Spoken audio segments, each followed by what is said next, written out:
One day, a young frog was hopping around a meadow when he came across an ox grazing peacefully.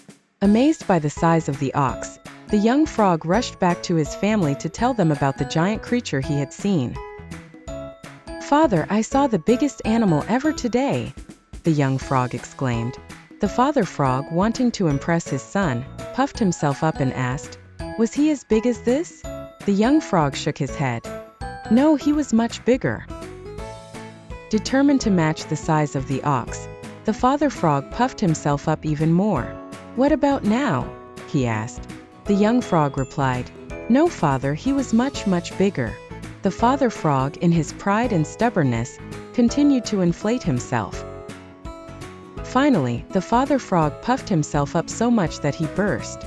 The young frog was left shocked and saddened by the loss of his father.